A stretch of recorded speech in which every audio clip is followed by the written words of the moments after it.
જય શ્રી કૃષ્ણ. સર્વ વૈષ્ણવોને મારા ભગવત સ્મરણ.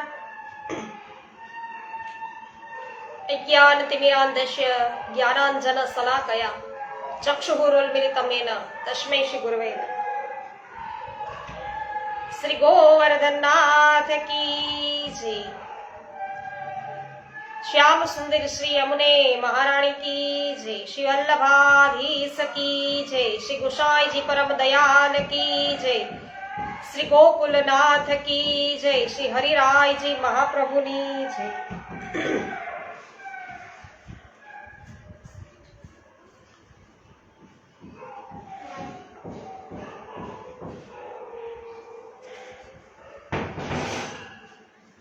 રમેશભાઈ ચાંગાણી સર્વપ્રથમ ઉપસ્થિત થયા છે. જય શ્રી કૃષ્ણ રમેશભાઈ. હંસાબેન પટેલ જય શ્રી કૃષ્ણ. કૃષ્ણાબેન સુદાણી જય શ્રી કૃષ્ણ. ભગવત સ્મરણ. અનિલ કુમાર ગુપ્તા જય શ્રી કૃષ્ણ. વિનોદભાઈ ગજ્જર જય શ્રી કૃષ્ણ. ભાવનાબેન ગજ્જર જય શ્રી કૃષ્ણ. સ્વાગત છે સર્વ વૈષ્ણવ જનોનું. શ્રી ગર્ગ સંહિતા ગોલોક ખંડ અને આજે અધ્યાય છે 9મો લઈએ છીએ વૈષ્ણવ. વસુદેવ દેવકીજીના લગ્ન અને આકાશવાણી વિશે જાણીએ. કાંતાબેન કોટડિયા સ્વાગત છે આપનું પણ. શ્રી નારદજી છે એ બોલ્યા છે કે હે રાજન, એક વખતની વાત છે. શ્રેષ્ઠ મથુરાપુરીના અત્યંત સુંદર રાજભવનમાં ગર્ગજી પધાર્યા છે. તેઓ જ્યોતિષ શાસ્ત્રના મોટા પ્રામાણિક વિદ્વાન હતા અને સંપૂર્ણ શ્રેષ્ઠ યાદવોએ સુરસેનની ઈચ્છાથી તેમને પોતાના પુરોહિત પદ પર નિયુક્ત કર્યા હતા. મથુરાના એ રાજભવનમાં સુવર્ણ કમાડો હતા. એ દ્વારોમાં હીરા જડવામાં આવ્યા હતા. રાજદ્વાર પર મોટા મોટા ગજરાજો છે એ ડોલતા હતા. તેમના મસ્તક પર ભમરા ઝુંડના ઝુંડ આવતા હતા અને એ હાથીઓના મોટા મોટા કાનોમાં ગુંજારો કરતા ઉડતા હતા. આ પ્રમાણે રાજદ્વાર પર ભ્રમરાઓના નાદથી કોલાહલ થતો હતો. ગજરાજોના ગંડસ્થળથી નિર્ઝરતી પેઠે ઝરતા મદથી ધારાઓ છે એ સ્થાન ભરાયેલું હતું. અનેક મંડપ સમૂહ એ રાજ મંદિરની શોભા વધારતા હતા. મોટા મોટા ઉદ્ભટ વીર કવચ, ધનુષ, ઢાલ અને તલવાર ધારણ કરીને રાજભવનનું રક્ષણ કરતા હતા. રથ, હાથી, અશ્વ અને પાયદળ એ ચતુરગીરી સેના છે અને માંડલિકોની મંડળી દ્વારા આ રાજ મંદિર સુરક્ષિત હતું. મુનિવર ગર્ગે રાજભવનમાં પ્રવેશ કરીને ઇન્દ્રના જેવા ઉત્તમ અને ઊંચા સિંહાસન પર બિરાજેલા રાજા ઉગ્રસેનને દીઠા. અક્રૂર, દેવક અને કંસ તેમની સેવામાં ખડા હતા. રાજા છત્ર ચંદરવાથી સુશોભિત તથા તેના પર ચમર છે ઢળાતા હતા. મુનિવર એમને પધારેલા જોઈને રાજા ઉગ્રસેન એકાએક સિંહાસન પરથી ઉઠીને ઊભા થયા છે. તેમણે અન્ય યાદવોની સાથે તેમને પ્રણામ કર્યા અને સુભદ્ર પીઠ પર બેસાડીને તેમની વિવિધ પ્રકારે પૂજા કરી. પછી સ્તુતિ અને પરિક્રમા કરીને તે તેમની સમક્ષ વિનીત નમ્ર ભાવે ખડા રહ્યા. ગર્ગ મુનિએ રાજાને આશીર્વાદ આપીને સમગ્ર પરિવારના કુશળ મંગળ પૂછ્યા. પછી એ મહામના મહર્ષિએ નિવિવેતા યદુશ્રેષ્ઠ દેવકને એવું કહ્યું છે કે હે રાજન, મેં ઘણા દિવસો પર્યંત આમ તેમ શોધ્યા અને વિચાર કર્યો છે. મારી દ્રષ્ટિએ વસુદેવજીને છોડીને ભૂમંડળના નરેશમાં દેવકીને યોગ્ય બીજા કોઈ વર નથી. તેથી હે નરદેવ, વસુદેવને જ વર બનાવીને તેમને પોતાની પુત્રી દેવકીને સોંપી દો અને વિધિપૂર્વક બંનેના લગ્ન કરો. નારદજી બોલ્યા છે કે હે મિથિલેશ્વર, ગર્ગજીના ઉપયુક્ત આદેશને જે શિરોધાર્ય કરીને સમસ્ત ધર્મચારીઓમાં શ્રેષ્ઠ શ્રી દેવકે સગાઈના નિર્ણયના માટે પારનું વીણું છે મોકલાવ્યું અને ગર્ગજીની ઈચ્છાથી મંગલચાર સંપન્ન કરીને વસુદેવ વરને લગ્નમાં પોતાની પુત્રી અર્પણ કરી. લગ્ન થયા પછી વિદાયની વેળાએ વસુદેવજી અશ્વથી સુશોભિત અતિ સુંદર સુવર્ણ રથ પર અને રત્નમય શોભાથી સંપન્ન નવવધુ દેવરાજ કન્યા દેવકીની સાથે આરૂઢ થયા. વસુદેવ પ્રત્યે કંસને ઘણો જ સ્નેહ હતો, કૃપાભાવ હતો અને તે પોતાની બહેનનું અત્યંત પ્રિય કરવાના માટે ચતુરંગિણી એવી સેનાને સાથે આવીને પ્રયાણ કરવાના માટે તૈયાર અશ્વોની લગામ પોતાના હાથમાં ઝાલીને પોતે રથ હાંકવા લાગ્યો છે. એટલે કંસ છે એ રથ હાંકે છે. તે વખતે દેવકે પોતાની પુત્રીને નામે ઉત્તમ દહેજના રૂપમાં 1000 દાસીઓ, 10,000 હાથી, 10 લાખ અશ્વો, ઉત્તમ મૃદંગ, ગોમુખ, ધંધુરી, વીણા, ઢોલ અને વેણુ આદિ વાદ્યોનો અને સાથે જનારા યાદવોનો મોટો કોલાહલ છે થયો. અને તે વખતે મંગલ ગીતો ગવાતા હતા અને વળી મંગલ પાઠો પણ છે વૈષ્ણવો એ પણ થતા હતા. તો આટલી બધી રથ અને 2 લાખ ગાયો એમને દહેજમાં આપ્યા છે. અને વૈષ્ણવો એ જ સમયે સંબોધિત કરતી એવી આકાશવાણી થઈ, અરે મૂર્ખ કંસ, ઘોડાઓની લગામ હાથમાં લઈને જેને બેસાડીને લઈ જાય છે તેનું 8મું સંતાન તારું વધ કરશે, તે તું જાણતો નથી? તો કંસ સદા યદુષ્ટોનો જ સાથ કરતો હતો અને તે સ્વભાવથી અત્યંત દુષ્ટ હતો. તેને લજ્જા છે સ્પર્શતી નહોતી. નિર્દય હોવાના કારણે મહાભયંકર કાર્યો કરતો હતો. તેણે ધારદાર તલવાર હાથમાં લીધી અને બહેન દેવકીના કેસ ઝાલી લીધા અને તેને મારી નાખવાનો નિશ્ચય એણે કરી લીધો. તે સમયે વાંજાવાળાએ વાંજા થંભાવી દીધા. એટલે જે વાંજા વાગતા હતા એ વાંજા બંધ થઈ ગયા. જે આગળ હતા તે આશ્ચર્ય પામીને પાછળ જોવા લાગ્યા. સૌના મોં પર સ્મશાન યાત્રા જેવી રેખાઓ છે છવાઈ ગઈ. આવી સ્થિતિમાં સતપુરુષોમાં શ્રેષ્ઠ શ્રી વસુદેવજીએ કંસને એવું કહ્યું, હે બાજેન્દ્ર, આપ આ વંશની કીર્તિ વિસ્તારનાર છો. ભૌમાસુર, જરાસંઘ, બકાસુર, વત્સાસુર અને બાણાસુર સર્વ યોદ્ધા આપની સાથે લડવાના માટે રણભૂમિમાં આવ્યા, કિંતુ તેમણે આપની પ્રશંસા જ કરી. તે જ આપ તલવારથી બહેનનો વધ કરવાને સી રીતે તૈયાર થઈ ગયા? બકાસુરની બહેન પૂતના આપની પાસે આવીને લડવાની ઈચ્છા કરવા લાગી, કિંતુ આપે રાજનીતિને અનુરૂપ વર્તાવ કરવાને કારણે સ્ત્રી માનીને તેની સાથે યુદ્ધ નહોતું કર્યું. તે વખતે શાંતિ સ્થાપીને આપે પૂતનાને બહેન તુલ્ય ગણીને છોડી દીધી. તો પછી આ તો આપની સાક્ષાત બહેન જ છે. આવા અયોગ્ય કાર્યમાં આપ કયા વિચારે મંડી પડ્યા? આમ વસુદેવજી છે એ કંસને કહે છે કે હે મથુરા નરેશ, આ કન્યા લગ્નના શુભ અવસર પર અહીં આવેલી છે. વળી તે આપની નાની બહેન છે, બાલિકા છે, પુત્રી સમાન દયનીય દયાપાત્ર છે. એ સદા આપના પ્રત્યે સદભાવના દર્શાવે છે. તેથી તેનો વધ કરવો આપના માટે કદાપી ઉચિત જ નથી. આપની ચિત્તવૃત્તિ તો દિન દુખીઓના દુઃખ દૂર કરવામાં રત રહે છે. શ્રી નારદજી કહે છે કે હે રાજન, આ પ્રમાણે વસુદેવજીના સમજાવવા છતાં પણ અતિશય ખલ અને કુસંગી કંસે તેમની વાત માની નહીં. ત્યારે વસુદેવજી એ ભગવાનનું વિધાન છે અથવા કાળની એવી જ ગતિ છે એમ માનીને ભગવત શરણાપન્ન થઈ અને પુનઃ કંસને એવું કહ્યું કે હે રાજન, એ દેવકીથી તો આપને કદી ભય જ નથી. આકાશવાણીએ જે કંઈ કહ્યું છે તે વિશે મારા વિચારો હવે સાંભળો. દેવકીના ગર્ભના જન્મેલા બધા જ પુત્ર આપને આપી દઈશ. કેમ કે તેનો આપને ભય છે, માટે વ્યથિત થાશો નહીં. શ્રી નારદજી કહે છે કે હે મિથિલેશ, કંસે વસુદેવને નિશ્ચયપૂર્વક કહેલા વચન પર વિશ્વાસ મૂક્યો અને તેમની પ્રશંસા કરીને તે જ ક્ષણે તે સ્વગૃહે ચાલ્યો ગયો. આ બાજુ વસુદેવજી પણ ભયભીત થઈ અને દેવકીજીની સાથે સ્વભવન પર પધાર્યા.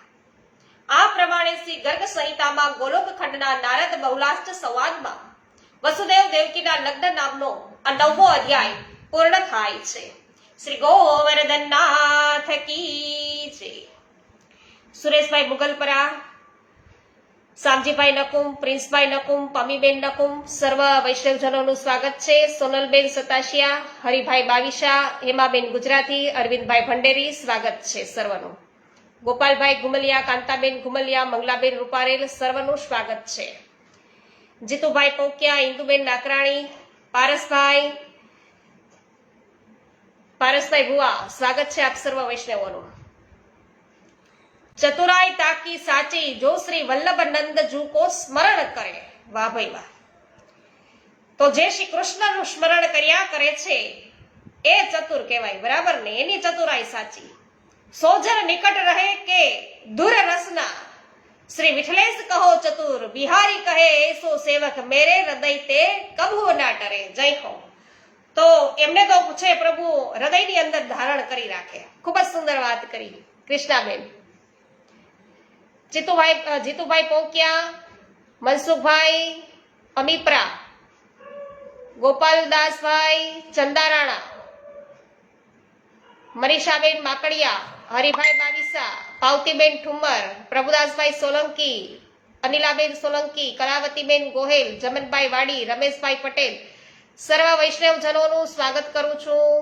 નીતિનભાઈ ધોકિયા, ગિરધરભાઈ માંડવિયા, રેખાબેન પોકિયા, જોશનાબેન ધામેચા, કુંદનબેન પરમાર, સવિતાબેન ગોધાણી, ભાનુબેન સોની, કાંતાબેન કોઠડિયા, સર્વનું સ્વાગત કરું છું. જયાબેન ઘોડાસરા, શાંતિભાઈ ઘોડાસરા, સ્વાગત છે. જય હો રમેશભાઈ. પિન્ટુબેન માવાણી, સ્વાગત છે આપનું. ખૂબ ખૂબ આભાર પિન્ટુભાઈ. અધ્યાય 10મો પ્રવેશ કરીએ છીએ. રજનીકભાઈ ચીખલિયા, આપનું પણ સ્વાગત કરું છું. તો કંસના અત્યાચાર, બલભદ્રજીનો જન્મ, વ્યાસજીનું સ્તવન એ વિશે આપણે જાણીએ. શ્રી નારદજી છે બહુલાશ્ચ રાજાને કહે છે કે હે રાજન, કંસે વિચાર્યું વસુદેવજી ભયભીત થઈ અને ક્યાંક નાસી તો નહીં જાય ને.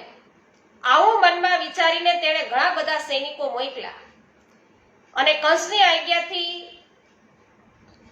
10,000 શસ્ત્રધારી સૈનિકોએ જઈને વસુદેવજીના ગર્ભથી 8 પુત્રો ઉત્પન્ન કર્યા. તે ક્રમશઃ એક વર્ષને અંતરે જન્મ્યા અને પછી તેમણે એક કન્યાને પણ જન્મ આપ્યો કે જે ભગવાનની સનાતની માયા હતી.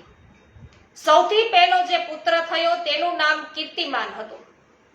વસુદેવજી તેને ગોદમાં લઈ અને કંસની પાસે ગયા.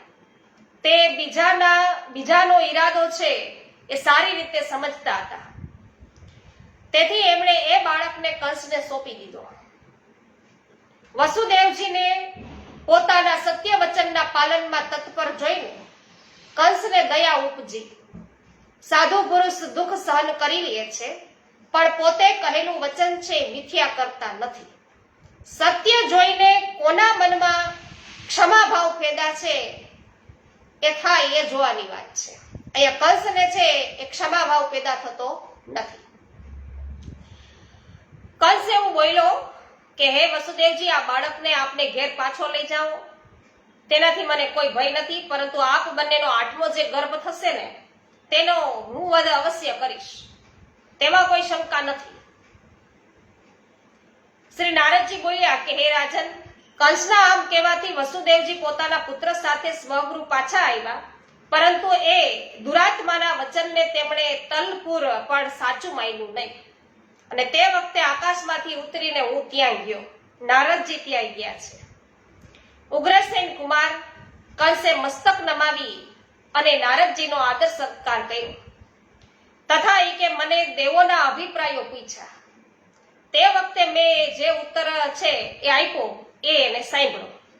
મેં કહ્યું કે નંદ આદિ ગોપ વસુના અવતાર છે અને વૃષભાનુ વગેરે દેવોના. તો હે નરેશ્વર કંસ, આ વ્રજભૂમિમાં જે ગોપીઓ છે તેના રૂપમાં વેદોની ઋચાઓ આદિ અહીં નિવાસ કરે છે. મથુરામાં વસુદેવ આદિ જે વૃષણી વંશી છે તે બધા જ મૂળતઃ દેવો જ છે. તો દેવકી આદિ સર્વ સ્ત્રીઓ પણ દેવાંગનાઓ જ છે. 7 વાર ગણવા છતાં પણ બધા અંક 8 જ થાય. તો તારા ઘાતકની સંખ્યાથી ગણવામાં આવે તો આ પ્રથમ બાળક પણ 8મો હોઈ શકે, કેમ કે દેવોની વામ તો ગતિ છે. શ્રી નારદજી બોલ્યા છે કે હે મિથિલેશ્વર, એટલે બહુલાશ્ચ રાજાને હવે કહે છે કે તેને આમ કહીને જ્યારે હું ચાલ્યો આવ્યો ત્યારે દેવો દ્વારા કરાયેલા દૈત્ય વધને માટે કંસને ઘણો બધો ક્રોધ ઉત્પન્ન થયો અને તેણે તે જ પળે યાદવોને મારી નાખવાનું વિચાર્યું. તેણે વસુદેવ અને દેવકીને મજબૂત બેડીઓથી બાંધીને કેદ કર્યા અને દેવકીજીના પ્રથમ ગર્ભથી જન્મેલા શિશુને શિલા પર મૂકીને પીસી નાખ્યો. તેને પોતાના પૂર્વજન્મની ઘટનાઓનું સ્મરણ હતું. તેથી ભગવાન વિષ્ણુના ભયથી અને પોતાના દુષ્ટ સ્વભાવના કારણે પણ તેણે પૃથ્વી પર જન્મેલા તેઓ અને દેવકીજીના દરેક બાળકને જન્મતા જ એમને મારી નાખ્યા. એમ કરવામાં તેને લેશ માત્ર પણ છે ખચકાટ થયો નહીં. આ બધું જોઈને યદુકુળ નરેશ રાજા ઉગ્રસેન તે વખતે ક્રોધિત થયા. તેમણે વસુદેવજીને સહાયતા કરી, કંસને અત્યાચાર કરતા રોક્યો. કંસે દૃષ્ટ અભિપ્રાયને પ્રત્યક્ષ જોઈ અને મહાન યાદવ વીર તેની વિરુદ્ધ ઉભા થયા. ઉગ્રસેનની પડખે રહીને ખડગ હાથમાં લઈ તેઓ તેનું રક્ષણ કરવા લાગ્યા. ઉગ્રસેનના અનુગામીઓએ યુદ્ધ માટે તૈયાર થઈને જોયેલા કંસે પોતાના સૈનિક પણ તેનો સામનો કરવાના માટે છે ખડા થયા છે. તો રાજસભામાં મંડપમાં જ બંને દળોનું પરસ્પર યુદ્ધ થવા લાગ્યું. રાજદ્વાર પર એ બંને દળોના વીરોનું પરસ્પર યુદ્ધ છે એ શરૂ થઈ ગયું. તે સર્વ લોકો ખુલ્લે આમ એકબીજા પર તલવારના પ્રહાર કરવા લાગ્યા. આ સંઘર્ષમાં 10,000 મનુષ્યો માર્યા ગયા. પછી કંસે ગદા હાથમાં લઈ પિતાની સેનાને કચડી નાખવાનું શરૂ કર્યું અને કંસની ગદા લાગતા જ કેટલાયના મસ્તકો ફાટી ગયા, કેટલાયના પગ કપાઈ ગયા, નખ છે નીકળી ગયા, હાથો કપાયા અને તેમની આશા પર છે પાણી ફરી વળ્યું. કોઈ ઊંચા સ્થાનેથી નીચે આવ્યા તો ઊંધામોથી, તો કોઈ છે ઊંધા પકડી અસ્ત્ર શસ્ત્ર સહિત ક્ષણભારમાં ભો ભેગા બધા થઈ ગયા. અનેક વીરો લોહીથી ઉલટી કરતા હતા. મૂર્છિત થઈને કાળની ગરતામાં એ ચાલ્યા ગયા અને ત્યાં એટલું બધું રક્ત રેડાયું કે આખી યુદ્ધ ભૂમિ લોહીથી રંગાઈ ગઈ. હે રાજેશ્વર, આ પ્રકારે દુષ્ટ અને મદોન્મત્ત કંસે ક્રુદ્ધ થઈ અને શત્રુઓને ધારાશાયી કરીને પોતાના પિતાને કેદ કર્યા. તેમને રાજ સિંહાસન પરથી ઉતારી મૂકીને દુષ્ટ કંસ છે એ બેડીથી બાંધી દીધા એમને, ઉગ્રસેનને, અને તેમના મિત્ર સાથે તેમને કારાગારમાં પૂરી દીધા. મધુ અને સુરસેનની સગળી સંપત્તિઓ પર કબજો જમાવીને કંસ સ્વયં સિંહાસન પર છે બેઠો અને રાજ્યનું શાસન કરવા લાગ્યો.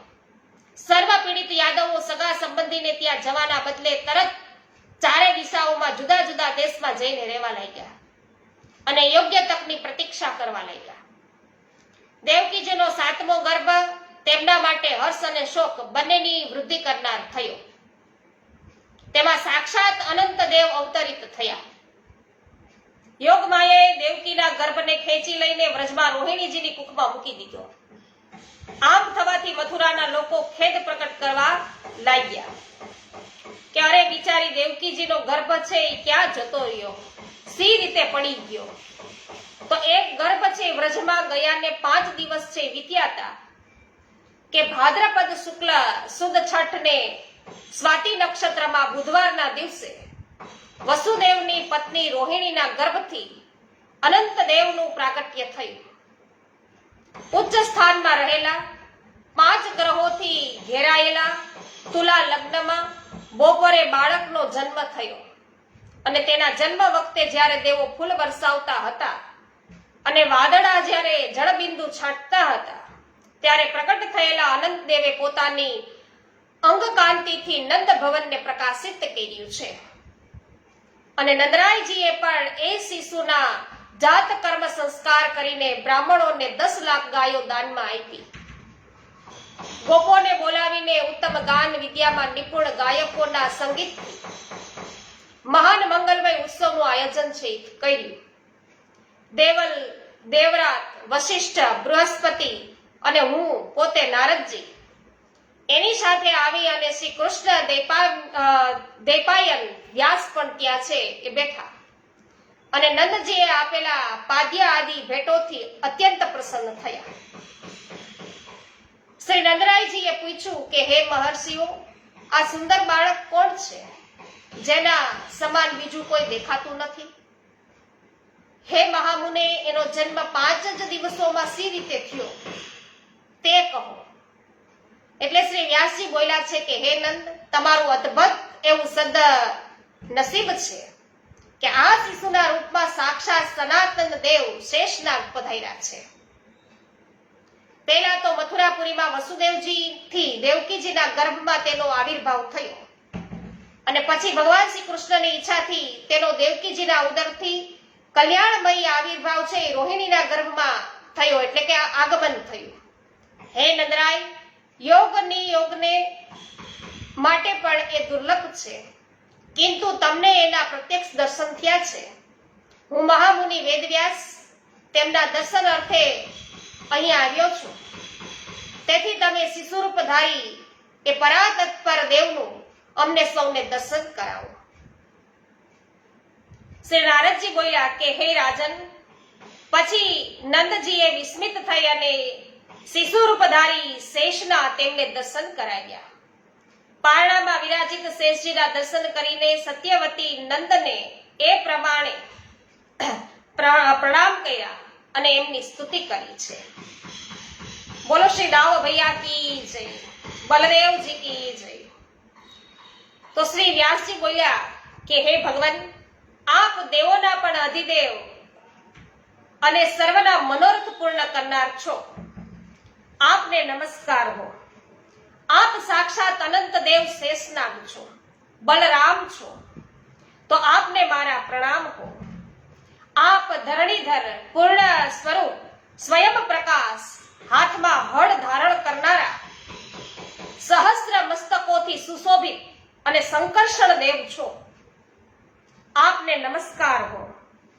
હે રેવતી રમણ, આપ જ બળદેવ અને શ્રી કૃષ્ણના જ્યેષ્ઠ છો. હલાયુદ્ધ અને પ્રલંબાસુરના નાશક છો. હે પુરુષોત્તમ, આપ મારું રક્ષણ કરો. આપ બળભદ્ર તથા નાલના ચિહ્ન યુક્ત ધ્વજા ધારણ કરનારા છો. આપને નમસ્કાર હો. આપ નીલ વસ્ત્રધારી ગૌરવર્ણ તથા રોહિણીજીના સુપુત્ર છો. આપને મારા પ્રણામ હો. આપ જ ધેનુક, મુષ્ટિક, કુંભાડ, રૂકમી, કુંભકર્ણ, કોટ તથા બલબલના શત્રુ છો. કાલિંદીની ધારાને વળાંક દેનારા અને હસ્તિનાપુરને ગંગા પ્રત્યે આકર્ષિત કરનારા આપ જ છો. આપ દ્વિવિકના નાશક, યાદવોના સ્વામી તથા વ્રજમંડળના ભૂષણ છો. આપ કંસના ભાઈના વધ કરનારા તથા તીર્થયાત્રા કરનારા પ્રભુ છો. દુર્યોધનના ગુરુ પણ સાક્ષાત આપ જ છો. તો હે પ્રભુ, જગતનું રક્ષણ કરો, રક્ષણ કરો. આપના મહિમાથી કદી પણ ચ્યુત નહીં થનાર પરાતત્પર દેવ સાક્ષાત અનંત, આપનો જય હો, જય હો, જય હો. આપનો સુયશ અખિલ દિગંતમાં વ્યાપ્ત છે. આપ સુરેન્દ્ર, મુનેન્દ્ર અને ફણેન્દ્રોમાં સર્વશ્રેષ્ઠ છો. મુશળધારી, હળધર અને બળવાન છો. આપને નમસ્કાર હો. જે સર્વદા આ જગતમાં આ સ્તવનનો પાઠ કરશે તે શ્રી હરિના પરમ પદને પ્રાપ્ત કરશે. જગતમાં તેને શત્રુઓનો સંહાર કરવાનું સંપૂર્ણ બળથી પ્રાપ્ત થશે, તેનો સદા જસ થશે અને તે પ્રચુર ધનનો સ્વામી થશે. તો શ્રી નારદજી બોલ્યા છે કે હે રાજન, પરાશર નંદન, વિશાળ બુદ્ધિ, બદ્રાયણ મુનિ, સત્યવતી કુમાર શ્રી કૃષ્ણ, દેપાયન વેદવ્યાસ એ મુનિઓ સહિત 100 વાર પ્રણામ અને પરિક્રમા કરીને સરસ્વતી નદીના તટે ચાલ્યા ગયા છે. આ પ્રમાણે શ્રી ગર્ગ સંહિતામાં ગોલોક ખંડના નારદ બહુલાશ્ય સંવાદમાં કંસના અત્યાચાર નામનો જે આ 10મો અધ્યાય છે એ પણ પૂર્ણ થાય છે.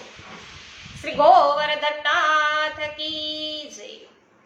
રંજનબેન લુણાગરિયા સ્વાગત છે. માધુરીબેન મિસ્ત્રી જય હો, સ્વાગત છે. સુરેશભાઈ મુગલપુરા સ્વાગત છે. વિનોદભાઈ ગજ્જર જય હો. કથિરિયા વલ્લભભાઈ સ્વાગત છે. શોભનાબેન બક્ષી આપનું સ્વાગત છે. નૂતનબેન જાવિયા સ્વાગત કરું છું. વિઠ્ઠલભાઈ ગોંડલિયા સ્વાગત છે. લલિતાબેન અકબરી સ્વાગત છે. પ્રભુદાસભાઈ સોલંકી કેશોદથી છે, એમનું પણ સ્વાગત. મહેશભાઈ વસોયા સ્વાગત છે. તો પોસ્ટ શેર કરવા બદલ આભાર. મનસુખભાઈ ગજેરા સ્વાગત છે.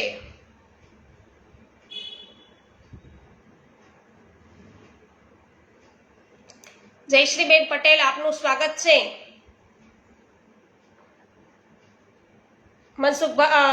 મુકેશભાઈ ગજેરા, ગિરીશભાઈ પરીખ સ્વાગત છે. જય હો વિનોદભાઈ.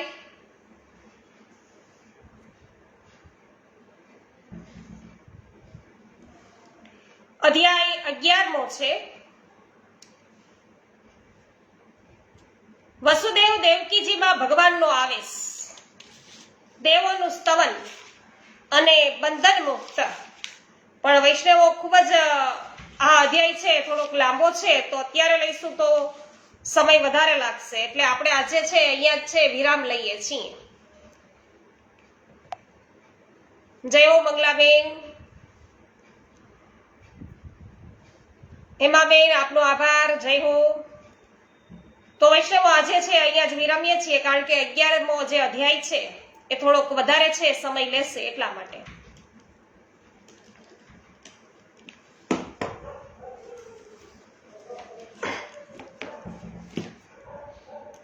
શ્રી ગોવર્ધનનાથ કી જય. શ્રી ગિરિરાજ ધરણ કી જય. શ્યામ સુંદર શ્રી યમુને મહારાણી કી જય. શ્રી વલ્લભાધીશ કી જય. શ્રી ગોસાઈજી પરમ દયાલ કી જય. શ્રી ગોકુલનાથ કી જય. શ્રી હરિરાયજી મહાપ્રભુની જય. સર્વે વૈષ્ણવોને મારા જય શ્રી કૃષ્ણ. કૃષ્ણબેન, આજે શ્રી નવનીતલાલ પ્રભુ અને માખણચોર પ્રભુ છે, એમની ઝાંખી છે